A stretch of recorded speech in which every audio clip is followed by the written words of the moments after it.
Hey everybody and welcome to StrangePlay. I'm Rick. I'm Simon. And this is our weekly news recap for the second week of January 2018.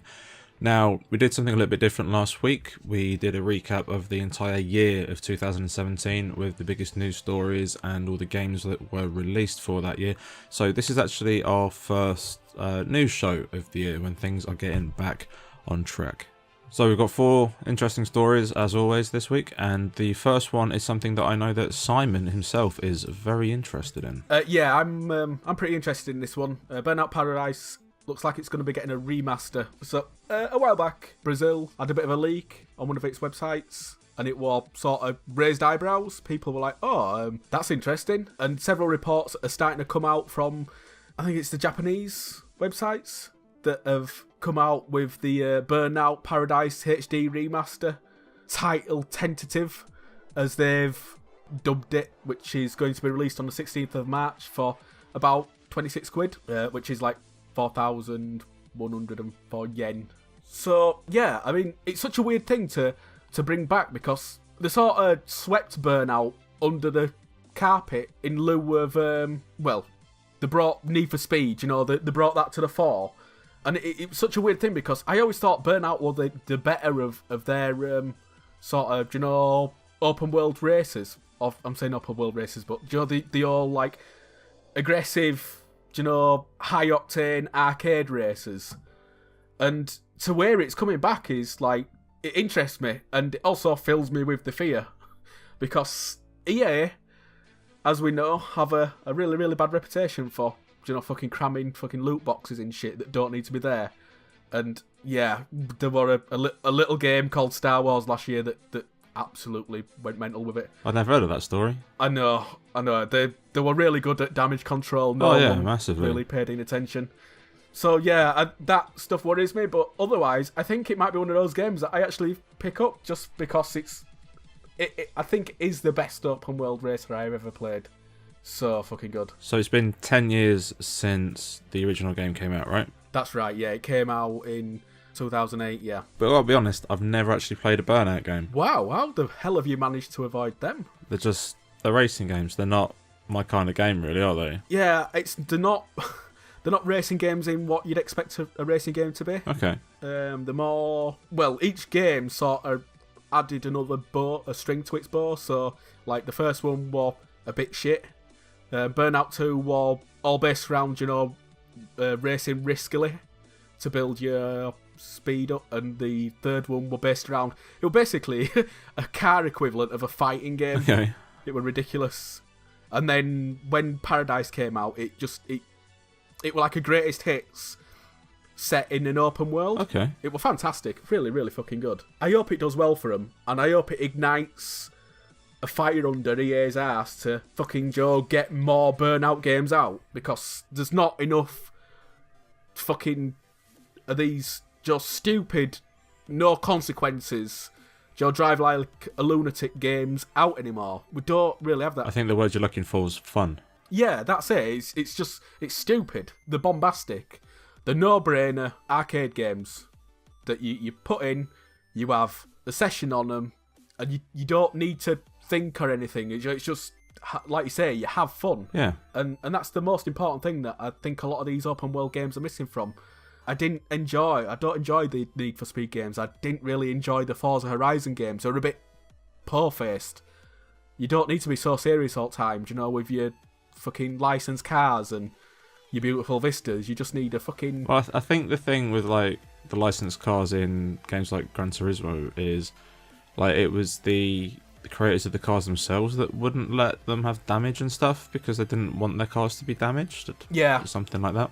That's right, yeah. Well, assumedly they weren't allowed to put damage on the car. I don't know if that were a limitation or whether it were actually true, because they could use that excuse. I think some car companies said they wouldn't allow damage and some said they would. Okay. And just for like parity, they were just like, okay, we won't allow damage. No licensed cars in Burnout, so they can do what the fuck they want to them. And if that means wrapping them around the lamppost, fucking going at 210 mile an hour while doing a barrel roll, then I'm all for it. Bring it on. Cool. Well, you seem excited about it, so when it's out, I might have to check it out myself.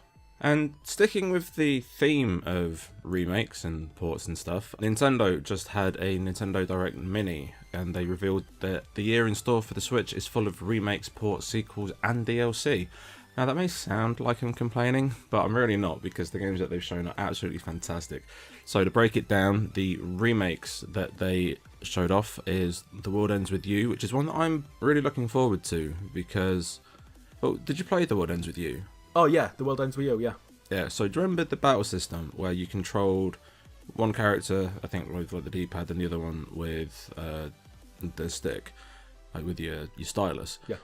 Well, to me that says if like one person uses the controller, or like the controls, then your other hand you could be waving it at the screen like a stylus, which means that there's potential for the battles in that game to end up being 2-player. Do you reckon? Which means that I'll be able to play it with somebody. You know, I'll be able to play it with Elena or Elliot or somebody, and it could sort of like breathe new life into the game.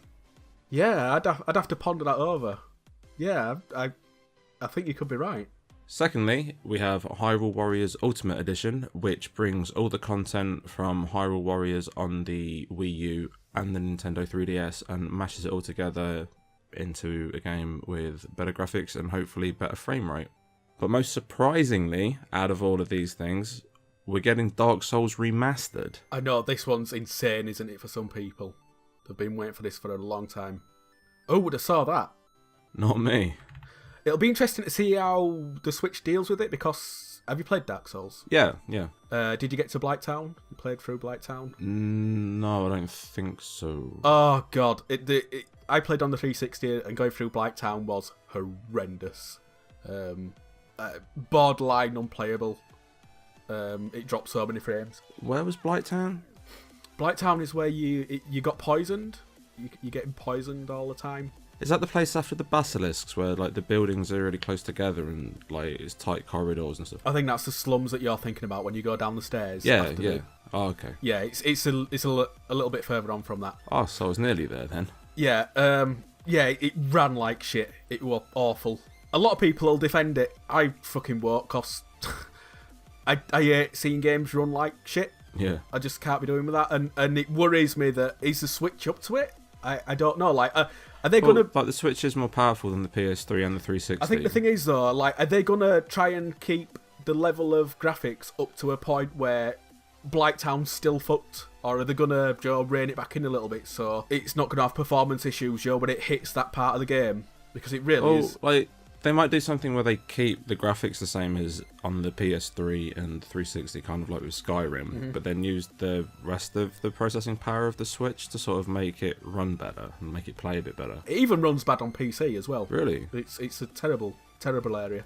Yeah, 720p and 30 frames a second on Nintendo Switch. Nice. It comes out on the other consoles as well, the PlayStation 4 and the Xbox One. It can go up to upscale to 4K and it's 60 frames a second, as well as having better network play. So instead of like 4 players, I think it's 6 players. Really? So they're really pushing the boat out on that one. Yeah, I'm really looking forward to it. I'll be getting it on the PS4, obviously, and playing it on that. Because one of my best friends, Mark, he's a huge Dark Souls fan. He's been trying to get me to play with him for the longest time, and now I don't have any excuse not to. Anyway, moving on to the ports now. The first port I'm really excited about is Ys 8 Lacrimosa of Dana, which I've spoken about on the show many times before, and I absolutely love this game. And the thing that's really cool about it as well is that it's going to be coming with the updated translation. Now, the translation in the original version wasn't great, apparently. If you visited the Ys 8 website, you'd see a letter from the president of NIS America apologising for the state of the translation. It really sincere, that apology as well, wasn't it? Yeah. Yeah. And we'll be getting a patch completely for free coming later this month, actually, to PlayStation 4 and then Steam and the game releases with updated translation and new voice acting. And I'm looking forward to people on the Switch getting a chance to play it as well and hopefully enjoying it as much as I did. Yeah. The next port we're getting is Payday 2, surprisingly. Yeah. It's a weird one, isn't it? Because Payday 2's come out on a lot. It's been out on PC for ages. It were out on PlayStation 3, 360. It's had Ultimate Editions on the current gen consoles as well. So, I mean, for parity, it's bound to show up here. I think it's interesting that Nintendo tend to do quite bad with adult-themed games. How do you mean? They seem to start out really, really well with, like, if you go back years and years ago with Nintendo GameCube and the Wii and the Wii U, they get things like Zombie U and Resident Evil and stuff like that, and then it just sort of tapers off. They never managed to just sustain that adult-themed set of games. Yeah, I know what you mean. So, yeah, it'd be interesting to see if they're going to repeat that whole adult theme and then just fall off, or whether it'll... Yeah, maybe. And, like, it's had a really good start with it. You know, we've had Skyrim. Doom. Wolfenstein as well is coming, isn't it? Well, it's rumoured to be. I think someone's rumouring it. Or I've seen some stuff. I don't know if it's legit or not. But yeah, I think maybe they've got the adult ball rolling. So yeah, maybe. Anyway, moving on to this last one, which is something that I know that you want to talk about, and that is Donkey Kong Country Tropical Freeze. Do you know something? I mean, you could say this for Hyrule Warriors as well. Like, it's really, really nice that all the games that came out on the Wii U that didn't really sell the numbers that it should have done are going to find an audience here, hopefully. Because I'm not really into, like, reissues and stuff like that. But I think the Wii U was so criminally overlooked that... Yeah, that's a really good point, actually. You know, because it didn't have the numbers. It did have some great games on it, but not a lot of people got to play them. Yeah. Because of how poorly it sold. So now that the Switch is doing so well, it really is the perfect platform for Nintendo to reissue a lot of the games that people missed before, and it's going to give new life to some amazing games. Yeah, like that, what were it called? The Platinum game? Yeah, Wonderful 101 might get, a second chance at actually making it, because that were a good game. Yeah. Really, really good game.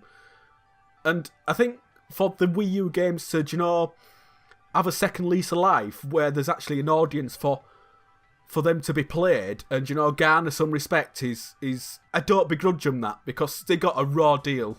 They got a total raw deal, being on the Wii U and how they were handled and, how they were represented towards, the gaming community. Yeah. And I think putting them on the Switch is going to allow those games to shine and, deserve the respect that they get. That is a really good point. That's something that I never actually thought about before, but now that you brought it out, it's like, yeah, I agree. I completely agree.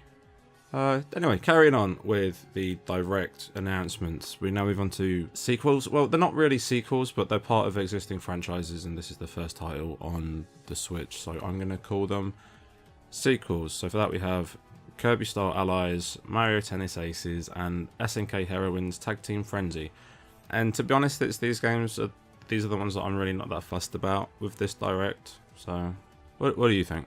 Mario Tennis Aces has a chance to be decent enough. The Mario Sport games are genuinely pretty well received. I never played any of the Mario Tennis games, so maybe this one might be worth looking into then. Yeah, the old Mario Tennis games were sublime. Not so much the recent ones, but I mean, if this can channel the older ones, go for it. Well, like on the GameCube? Yeah, or N64.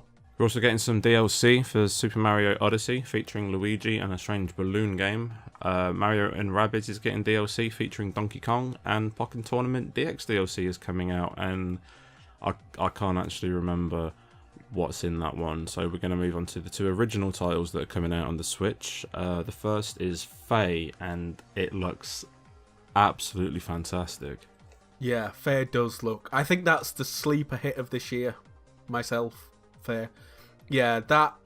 I mean, there's other games as well that have got your chance of being surprise hits, but I think Faye might be the one that blows the critics away. Yeah, I agree. I'm not saying it's going to sell like mega fucking copies when it does come out, but I think that one's going to review really, really well. Yeah, I'm getting kind of like Ori and the Blind Forest kind of vibes. Yeah. Like that kind of game. It looks good. It's going to do really well critically. Maybe not commercially, but it does look like it's going to be something special.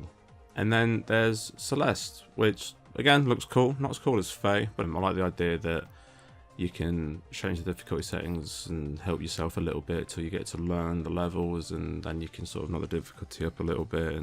But that was it for the Direct Mini. Moving on to the next story. Next up, the Xbox One is going to get a feature that was standard on the Xbox 360 when it released. They're adding a Do Not Disturb option to the Xbox One, so it's basically if you get a party invite or a notification or any of that other bullshit that pops up on screen, you can now, or you will be able to, put a setting on your Xbox One and just block it all off. It's currently rolling out to insider beta users, and it will filter out to everyone else, as and when it's ready. Was that really not available before? No. Well, could you at least turn notifications off? You can turn off notifications, but you can't set yourself away or, busy, or you can set yourself offline, right, but people can still see what you're doing, which is really, really strange. That seems pointless. And I don't, I'm not attacking Xbox, here, because PlayStation does exactly the same. It's either you're offline or you're online. There's no setting yourself to away, or I'm busy. I just want some me time, but I need to be online to do it. That's so weird. How did we fucking get to this point and not have the features that we had 10 years ago? I even noticed on Skype, actual Skype, they've taken the away and busy on that as well, which is just really? Yeah, what the fuck? So yeah, it just seems such a bizarre thing to go into the world without these things that... Yeah. So, is it just the Do Not Disturb button that they've added, or is there more features coming as well from the old days? They're bringing an improved guide, which basically copies what Steam does, and it shows you what your closest locked achievements are going to be. And sort of, as, more menus, more information baked into the stuff that's, in your graphical user interface. Yeah. They're also making it so that you can power off your console after certain hours of inactivity, which again was on the 360. It's on the PlayStation 4 as well, so I've used it several times after installing and downloading ridiculously big games overnight. Yeah. Also, while on the topic of Xbox One, there's also a rumour of new achievements. Windows Central have reported that they've seen some features showing that Microsoft is testing a new career system on Xbox Live. Now, me and you have had a little chat about this, and this sounds exactly what they did ages and ages ago to me. Okay, so we were talking about it earlier, but for people who weren't there or might not remember, why don't you just give us a refresher course? A long, long time ago, they had a thing where what happened is you got rebates on your Xbox Live purchases depending on what your gamer score was. So I think it was something like if you had under 5,000 gamer score, you got 2% back on your Xbox Live purchases. If you had 10,000, you had a 4% rebate on your purchases. And if you had over 70,000, I can't remember if it was 50,000 or 70,000. I know I qualified for it, but I can't remember what it was. How much did you get back? It was quite a hefty rebate. I think it was something like 10% that you got back. Now, they're not going to do the rebating things. It looks like they're going to go with prestige ranks and cosmetic clothing stuff. And yeah, you can go up levels as well, and the different level thing kind of reminds me of the Sony trophies, because when you get so many trophies, you go up a trophy level, and this kind of comes across like that. Yeah. It would be weird if they did that, because the old trophy thing was Sony trying to whip the achievement thing, but without copying. Yeah, without copying it one for one, and trying to make it having things that stand away from the Xbox way of doing things. And now Microsoft could possibly be trying to whip the old profile level. Yeah. So yeah, I mean it's yeah. Something else that they're adding as well is loot boxes, which is interesting. Yeah, we haven't got enough for fucking loot boxes. Now you can get them for your avatar. I've got to be honest, I quite like the idea of having the loot boxes for your avatars, because if it's a reward for just playing the game and not monetary at all, then the only people who are really going to be interested in it are going to be the people that are already achievement hunters anyway. It's weird because achievements, when you think about it, are just a way to get people to buy more games. Yeah, that's what they are. They're a progression system for you to follow and feel rewarded through just arbitrary tasks. Really, when you look at them, they don't really do anything except now they might earn you a hat for your avatar, or an icon, maybe. So yeah, it's a cute little addition, and I think it's gonna give more people who maybe wouldn't have bothered chasing that trophy an incentive to chase trophies. But now it's time for our final story for this week, and it's back to some Nintendo news, and that is, well, news that no one is going to be surprised about, and that is that the Switch is the fastest selling home console in the US. Now, Nintendo have announced that the Switch is now the fastest selling console in US history, according to its own internal sales estimates, beating the sales of the original Wii in the United States. The statement reads, "The home console that players can take wherever they go launched March 3rd, 2017, and in 10 months has sold more than 4.8 million units in the United States, according to Nintendo's internal sales figures. That's the highest total for the first 10 months of any home video game system in US history, surpassing Nintendo's own Wii system, which was the previous record holder with more than 4 million units sold during the same time frame." It's kind of scary how fast they're selling. A little bit. It makes me wonder how many they'd have sold if they could have kept up with demand, do you know, when it first came out, because I don't think I've ever seen any fan base as rabid. Do you try to get hold of a Nintendo Switch when they came out? Oh, the Wii. Yeah. Oh god, it's just Nintendo know how to get us riled up and buying shit. Just look at the NES Classic and the SNES Classic. I think you'll know that the Switch has actually hit and, you know, made itself a part of gamers' mentality when you start seeing them out and about, you know, like you used to see people playing DS's and 3DS's, like carrying them about. That's when you know that it's got to a point where people are just comfortable, you know, using them out and about. Do you know what I mean? Like it's... I don't know. I mean, it's a little bit different. Like the price itself puts it in a different, like, comparison to the 3DS. And I didn't really see that many 3DS's about anyway. And like, I live in London. Did you not? I just saw loads. That's crazy, because like I used to take my 3DS out, and it sounds crazy, but I think I saw more people playing 3DS's than DS's. Really? Yeah, I think just because of the way that the Street Pass thing worked, and how the games worked, and how social it was, and how the games sort of had that whole like Street Pass connectivity. Yeah. So it actually benefited you to, you know, take the fucking console out. And I'd often see people like Joe filling the jigsaw pieces in and checking Joe whatever mail he had or... Yeah. Yeah. Do you know what's crazy? Go on. Living in London, I've seen more Vitas out and about than I have 3DS's. Yeah, that's another one. I've seen Vitas knocking about. I think for me though, it's probably the most popular one is the 3DS. Not accounting for just stuff like tablets. Yeah, but like mobiles and tablets are their own thing, aren't they? Yeah. Anyway, I think that does it for this week. So, as always, if there are any stories that you want to talk to us about, or any stories that you want to tell us about, or if you want to tell us which games that you're looking forward to from that Nintendo Direct, then feel free to join our Facebook group, which is facebook.com/StrangePlayUK, or you can talk to us on Twitter @StrangePlayUK. We have an Instagram as well, which is just simply @StrangePlay. And I'm going to be trying to do more with that this year than I did last year. So once again, thank you very much for listening, and we will see you next time. Goodbye.